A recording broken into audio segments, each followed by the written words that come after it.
23 की तैयारी और बैठक बारी बारी। जी हां, 23 आने में ज्यादा वक्त बचा नहीं है और 23 आने के बाद चुनाव होने में भी ज्यादा वक्त नहीं बचा है। 1 साल से भी कम का वक्त अब मान के चल लीजिए। छत्तीसगढ़ में बीजेपी और कांग्रेस विधानसभा चुनाव की तैयारी ऐसे में तेज कर चुकी है। दोनों पार्टियों में बैठकों का दौर जारी है और चुनावी रणनीति पर मंथन भी चल रहा है। खासतौर पर फोकस बस्तर पर, क्योंकि बस्तर में 12 विधानसभा सीटें हैं और फिलहाल ये सारी सीटें कांग्रेस के पास हैं। ऐसे में बस्तर संभाग की 12 विधानसभा सीटों पर कांग्रेस का खास फोकस इस बार भी है। प्रदेश प्रभारी पीएल पूनिया कल से 5 दिनों के बस्तर के दौरे पर रहने वाले हैं। जब लौटेंगे तो फिर रायपुर में बैठक भी करने वाले हैं। इधर चुनावी रणनीति पर मंथन भी इसके बाद किया जाएगा। देखिए रिपोर्ट। छत्तीसगढ़ में विधानसभा चुनाव में भले ही अभी करीब 1 साल का वक्त बचा है, लेकिन राजनीतिक पार्टियों ने अपनी तैयारी अभी से तेज कर दी है। कांग्रेस और बीजेपी में चुनावी रणनीति को लेकर बैठकों का दौर जारी है।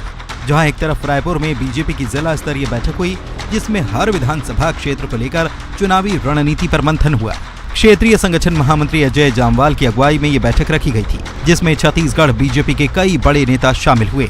वहीं दूसरी तरफ कांग्रेस के प्रदेश प्रभारी पीएल पूनिया आज से छत्तीसगढ़ के दौरे पर रहेंगे। इस दौरे में पीएल पूनिया का खास फोकस बस्तर पर रहेगा। 5 दिनों तक बस्तर में पीएल पूनिया कांग्रेस नेताओं और कार्यकर्ताओं के साथ बैठक करेंगे, जिसमें आगामी विधानसभा चुनाव की रणनीति पर चर्चा की जाएगी। इसके साथ ही राज्य सरकार की योजनाओं का फीडबैक भी लिया जाएगा। अखिल भारतीय कांग्रेस कमेटी के छत्तीसगढ़ प्रभारी श्री पीएल पूनिया आज से 5 दिवसीय छत्तीसगढ़ दौरे पे आ रहे हैं। वो बस्तर संभाग जाएंगे, वहाँ पे विभिन्न विधानसभा क्षेत्रों के लोगों से मुलाकात करेंगे, बैठकें करेंगे और आने वाले चुनाव के संबंध में रणनीति तैयार करेंगे और सरकार की जो योजनाएं हैं उनका जनता तक किस बेहतरी से क्रियान्वयन हो रहा है उसकी भी वो समीक्षा करेंगे।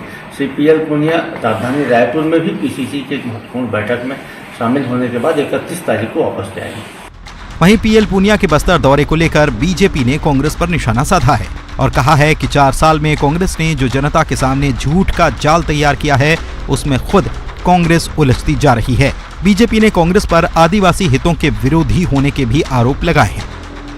कांग्रेस ने 4 साल में जो प्रदेश की जनता के सामने झूठ का एक जाल खड़ा किया था, आज स्वयं उस जाल में उलझते जा रही है और उस जाल में उलझकर जनता से बचने लगी है, जनता के बीच जाने से कन्नी काटने लगी है। इसका प्रत्यक्ष उदाहरण है पीएल पूनिया जी का बस्तर दौरा।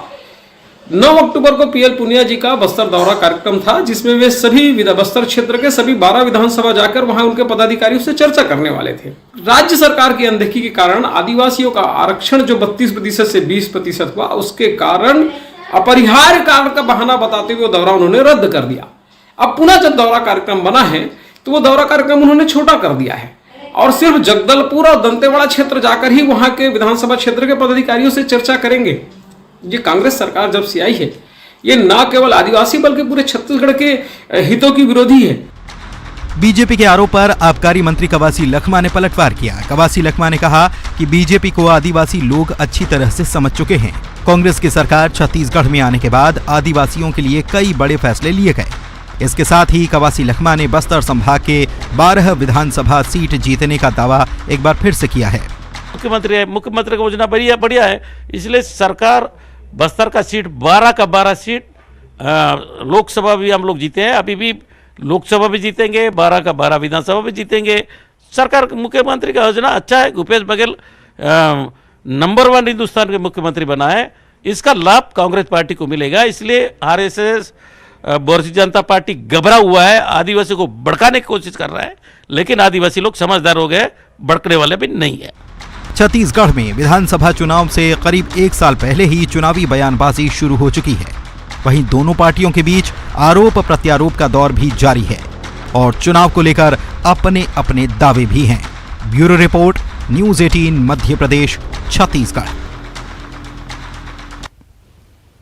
तो चुनाव को लेकर अपने अपने दावे हैं और इस बीच जहां बैठक चल रही है भारतीय जनता पार्टी की, दूसरी तरफ कांग्रेस जो है उसका दौरा शुरू होने वाला है और पीएल पूनिया जो है 5 दिनों का दौरा करने वाले हैं। 12 की 12 सीटें फोकस में रहने वाली हैं, लेकिन बीजेपी का यह कहना है कि दौरा तो पहले तय था, उसे अपरिहार्य कारण बताकर उसे स्थगित कर दिया गया और फिर बाद में अब ये दौरा किया जा रहा है, तो वो छोटा दौरा है। वंदना राजपूत कांग्रेस प्रवक्ता हमारे साथ जुड़ी हैं, मुकेश शर्मा बीजेपी नेता हमारे साथ जुड़े हुए हैं। आप दोनों का बहुत स्वागत है। सबसे पहले मुकेश जी, मैं आप ही के पास आ रहा हूं। तैयारी चल रही है, जाहिर सी बात है चुनावी साल अब शुरू हो ही चुका है, क्योंकि 1 साल के करीब का ही वक्त बिल्कुल नेक टू नेक बचा है। बीजेपी किन मुद्दों को लेकर तैयारी कर रही है? क्या कांग्रेस की कमियों को बीजेपी उजागर करेगी या बीजेपी अपनी ताकत को दिखाएगी? क्योंकि खबर तो अब यह भी है कि मोहन भागवत भी पूरी ताकत लगा रहे हैं, फिर से आ रहे हैं। देखिए, बात चुनाव का नहीं है, ये तो विषय है कि आदिवासी भाइयों के साथ उनकी जो अधिकार था उसमें यदि कमी आई है और उनको आरक्षण का लाभ जो भारतीय जनता पार्टी के सरकार में लगातार मिल रहा था उसमें जो कमी आई है तो 12% कटौती हुई है, उसको लेके पूरा बस्तर संभाग के जितने भी आदिवासी भाई हैं वो नाराज हैं। और कांग्रेस पार्टी को ये समझ में आ रहा है, कहीं ना कहीं मैं तो कहता हूं उनको जाके उनसे माफी मांगना चाहिए यदि कुछ करना ही है तो। उनके अधिकारों में इतना बड़ा हनन हुआ है और वो कहीं ना कहीं पिछला उनका दौरा रद्द भी इसी कारण हुआ था कि वो सामना नहीं कर पा रहे थे वहां पे आदिवासी भाइयों का। क्या बोलेंगे उनको कि 12% आप लोगों के आरक्षण में कटौती कैसे हो गई? और अभी भी सरकार के पास में कोई रास्ता नहीं दिख रहा है, अभी भी कुछ समझ में नहीं आ रहा है। तो हम तो कहते हैं, और पूरे आदिवासी समाज जब एक तरफ से लामबंद हो रहा है कांग्रेस सरकार के खिलाफ, तो कहीं ना कहीं कांग्रेस पार्टी में भय का वातावरण है। और इसीलिए जो अभी दौरा का कार्यक्रम बताया, पता नहीं ये दौरा का कार्यक्रम अभी भी रहता है कि पहले के दौरे के कार्यक्रम की तरह कैंसिल होता है। मुझे तो लगता है कांग्रेस पार्टी को, कांग्रेस के नेताओं को जाके माफी मांगनी चाहिए और यही एक काम बचा है वहां बस्तर के अंदर में आदिवासी भाइयों के जो हितों की रक्षा नहीं कर पाए, इसके लिए कांग्रेस पार्टी को माफी मांगनी चाहिए तुरंत। ठीक है, वंदना जी क्या कहेंगी? माफी मांगनी चाहिए, ये बीजेपी मांग कर रही है। और एक बड़ा मुद्दा, देखिए जाहिर सी बात है कि ये एक मुद्दा तो है, ये चर्चा की बात तो होगी कि आरक्षण जो मिल रहा था उसे अगर हाई कोर्ट ने खारिज कर दिया है और 12% कम आरक्षण हो गया है तो जाहिर सी बात है नाराजगी भी है। और इसीलिए हमने देखा कि प्रदर्शन से लेकर तमाम चीजें भी सर्व आदिवासी समाज की तरफ से की गई हैं। कांग्रेस कैसे फेस करने वाली है इसको? देखिए, माफी तो मांगनी चाहिए, लेकिन माफी किसको मांगना चाहिए? पूर्वती रमन सिंह सरकार को। जब उन्होंने ये हाई कोर्ट में रखा तो जो तय समय में जो उनका रिपोर्ट उनको पेश करना था वो पेश क्यों नहीं किया? अरे क्या बोलने जा रहे हो? आदिवासी समाज आक्रोशित क्यों है? बीच में सुनने की क्षमता नहीं है। देखिए, बीच में पुलिस में सुनने की क्षमता नहीं है। माफी किसको मांगनी चाहिए? कड़वी लग रही है, वास्तविकता आपको कड़वी लग रही है, लेकिन मुकेश जी बोलने तो दीजिए वंदना जी को। आपको सुनना पड़ेगा, क्योंकि ये जो आदिवासियों का जो आरक्षण रद्द हुआ है उसका दोषी तो भाजपा है, आपको मानना पड़ेगा। अगर आपको इतना ही चीखना चिल्लाना था तो आप पूर्वती रमन सिंह सरकार से पूछिए ना कि तय समय में जब कंवर जी का उसका रिपोर्ट पेश क्यों नहीं किए, सीएस का रिपोर्ट पेश क्यों नहीं किए, तय समय में पेश क्यों नहीं किए? अगर उसको आरक्षण के वाकई में आदिवासियों की हित की चिंता थी तो उनको करना चाहिए था। दूसरी बात मैं आपको बताना चाह रही हूँ, दूसरी बात मुकेश जी सुनिए, आप कांग्रेस की चिंता छोड़िए, पहले भी कांग्रेस के पास 12 सीट थी और आने वाले समय में भी 12 सीट होगी, क्योंकि वहां बस्तर की जनता बहुत अच्छे से वहां जो विकास की गंगा बह रही है उनको महसूस कर रहे हैं। चाहे हम बात करें आपकी सरकार में जल जंगल जमीन आदिवासियों को छीनने का काम किया जाता था और हमारी कांग्रेस सरकार ने 5.5 लाख आदिवासियों को पट्टा वितरण किया है। आपके सरकार में सिर्फ आदिवासियों को वोट बैंक मानते थे और हमारी सरकार में आप अगर वनोपज की भी बात करें तो 600 गुना वृद्धि हुआ है इसमें। अगर हम तेंदुपत्ता की बात करें, आपके समय में सिर्फ 2500 रुपया दिया जाता था, जिसे मानक को बढ़ा करके 4000 कांग्रेस सरकार ने किया है। महिला समूहों को काम मिलता जा रहा है, महिला बहनें लगातार आर्थिक दृष्टि से भी आगे बढ़ रही है, तो वहां की जनता बहुत अच्छे से महसूस कर रही है और दोनों सरकार में अंतर भी वो लोग समझ रहे हैं। यहाँ पर मुकेश जी आपके चिल्लाने से जनता बहकने वाली नहीं है। 15 साल में आप लोग ने जनता के साथ कितना विश्वासघात किया है उन्होंने देखा है और अभी केंद्र में मोदी सरकार कितना छत्तीसगढ़ के आदिवासियों के साथ, छत्तीसगढ़ के जनता के साथ सौतेला व्यवहार कर रहे हैं, ये भी जनता देख रही है। और आपको एक बात और बता दूं, कांग्रेस की चिंता आप लोग मत करिए, तो आप अपनी पार्टी का चिंता करिए। कांग्रेस संगठन, सरकार सभी अपने अपने स्तर से तैयारी कर रहे हैं। अगर बात रही, आप लोग तो चुनाव के बाद भी जनता को देखने भी नहीं जाते हैं। आप देखिए, हम जनता के बीच जाते हैं, मेन मुलाकात करते हैं, उनकी समस्या क्या है ये जानने की कोशिश करते हैं, समस्या बताते हैं, उस समस्या का समाधान करने की वंदना जी, कोशिश ये करते सारी हैं। बातें आप कह रही हैं, सारी तैयारियां हैं, लेकिन इसके बावजूद बीजेपी का यह आरोप है कि पीएल पूनिया साहब का जो वृहद दौरा था उसे छोटा कर दिया गया, उसे पहले होना था, उसे बाद में किया गया। क्यों किया गया? कि नाराजगी थी, इस वजह से किया गया क्या? देखिए, आरोप लगाना तो इन लोग का काम है, इनके पास कुछ काम बचा नहीं है, कुछ मुद्दा बचा नहीं है, बिल्कुल मुद्दा विहीन हो चुके हैं, तो आरोप लगाना तो विपक्ष का काम है। दूसरी बात बता दूं कि अभी आप देख रहे थे कि राष्ट्रीय अध्यक्ष की चुनाव का भी समय था, है ना, ये विगत कई कारणों से इनको स्थगित किया गया है। अगर वाकई हमको नाराजगी का डर रहता तो अभी हम क्यों जाते? अभी तो मामला शांत नहीं हुआ है ना, अभी हम क्यों नहीं जाते? हम नाराजगी जो है वो किसके कारण, इन लोग का मुद्दा किसके कारण उनके अधिकार छीना गया है, हम जनता को बताना चाहते हैं। रही बात, हम तो पूरा पक्षधर हैं, लेकिन बस आप 20% आरक्षण जो है, लेकिन वो उनको मिले। वंदना इसके जी, लिए मुझे एक बात सरकार बताइए, अब सुन लीजिए, जी। वंदना जी सुनिए, तो एक बात मुझे ये बताइए कि आप तो सत्ता में हैं, आप विपक्ष को कटघरे में खड़ा करके जनता के बीच जाएंगे और विपक्ष को कटघरे में खड़ा करके क्या ही पालेंगे, क्योंकि सत्ता जिसके पास होती है, कर्ता तो वही कहलाता है। कर्ता आप लोग हैं, विपक्ष कर्ता नहीं है। जी जी बिल्कुल, आपकी बात से बिल्कुल सहमत हूं मैं, लेकिन मैं वही बताना चाह रही हूँ यहाँ पे कि हम 32% आरक्षण के बिल्कुल पक्षधर हैं। हम इस पर हर कोशिश करेंगे, हम यहाँ पर सुप्रीम कोर्ट जाएंगे, सुप्रीम कोर्ट पर हर मतलब अपनी पूरी कोशिश करेंगे, जरूरत पड़े तो सरकार अपने तरफ से कई वहां पर पेश करेगी ताकि यहाँ पर आदिवासियों का जो हक है उनको मिल सके। और दूसरी बात आपको बता दूं मैं कि लगातार जिस हिसाब से पिछले 3.25 साल से कांग्रेस की सरकार जब से आई है, तब से आप बस्तर क्षेत्र के दौरा करिए, उसमें वहां कितना अधिक विकास हो गया है, वहां की जनता कितनी खुश है, ये आप भाजपा वो तो नतीजे बता देंगे, वो तो नतीजे ही बता देंगे, कोई बात नहीं, वो तो नतीजे बताएंगे। मुकेश, ठीक है, मुकेश जी के पास चलते हैं। मुकेश जी जहां सवाल नहीं, बस वंदना जी आपने बहुत समय ले लिया। मुकेश जी जुड़े हुए हैं, उनके पास भी हमको जाना है, आपके साथ ही हैं, उनको भी समय देना है। मुकेश जी, आप सुन रहे थे वंदना जी को, वो कह रहे हैं कि बस्तर में विकास की गंगा बह रही है और ये जो कुछ भी हुआ है कांग्रेस की सरकार आने के बाद हुआ है। 12 की 12 सीटें उन्हीं की झोली में जाएंगी, आपके हाथ पल्ले कुछ नहीं आने वाला, क्योंकि आप लोगों ने जो काम किया उसका भुगतान करना पड़ा और उसी का नतीजा है कि आदिवासियों को उनका हक जो आप ही लोग दे रहे थे, वो कांग्रेस के शासनकाल में वो हक नहीं मिल रहा है आप लोगों के। आप वंदना जी बोल चुकी हैं, अब मेरा निवेदन है कि सुने पूरी बातों को। यदि आप सरकार में हैं, आप अभी भी नहीं सुन पा रही हैं, अभी भी आपको बोलना है, या तो फिर बोल लीजिए और यदि बचा हो तो, नहीं तो जवाब सुन लीजिए। यदि आपको इतना बड़ा जनादेश मिला है तो उसका सम्मान करते हुए आपको आदिवासी भाइयों के हितों की रक्षा कैसी होगी इसकी चिंता करनी चाहिए। वो तो आपने किया नहीं।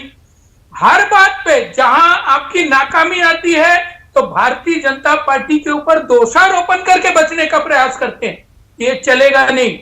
आदिवासी समाज यदि आक्रोशित है, उद्वेलित है, सड़क में आई है, तो इसके जिम्मेदार कांग्रेस की सरकार है, आपकी सरकार है, आपको जवाब देना पड़ेगा।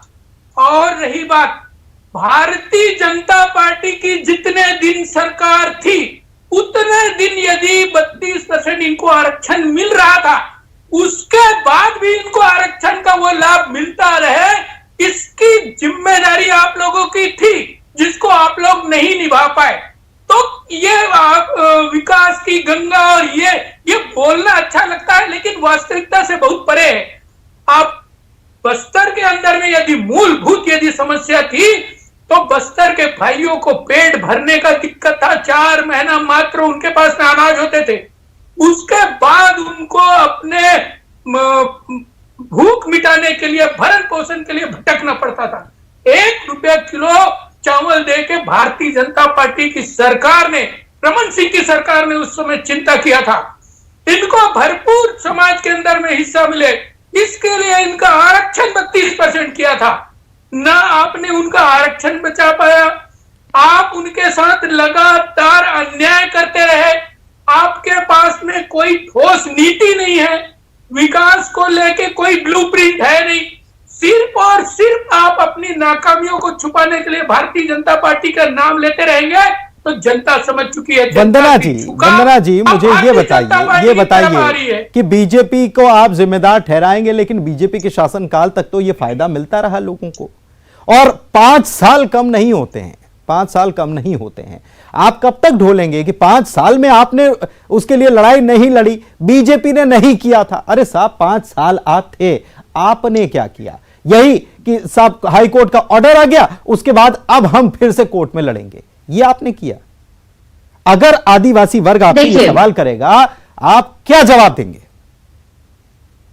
देखिए, सबसे पहले मैं आपको बता दूं कि यहाँ पर अगर आरक्षण जो रद्द हुआ है वो वाकई में बहुत ही गंभीर विषय है और ये बहुत ही चिंताजनक है।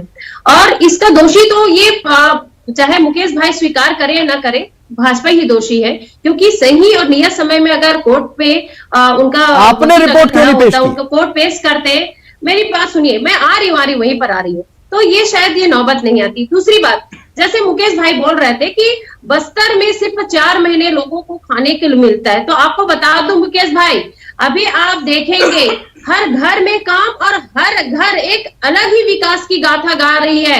हमने वनोपज के दाम बढ़ाए, हमने वनोपज की संख्या बढ़ाए। चलिए अभी आरक्षण पर ही बात कर लेते हैं ना वंदना जी, ठीक है, अभी आरक्षण पर ही बात कर लेते हैं। ये बताइए कि सरकार में आप 5 साल हैं, 5 साल रहे हैं, अब 5 साल पूरे हो जाएंगे, जाहिर सी बात है, आपको इतना बड़ा मैंडेट मिला है, पूरे हो जाने हैं। लेकिन इस बीच मुझे ये बताइए कि आपने इस लड़ाई में, आदिवासियों की जो हक की लड़ाई जिसे आप कह रहे हैं, इसमें आपकी भूमिका क्या रही?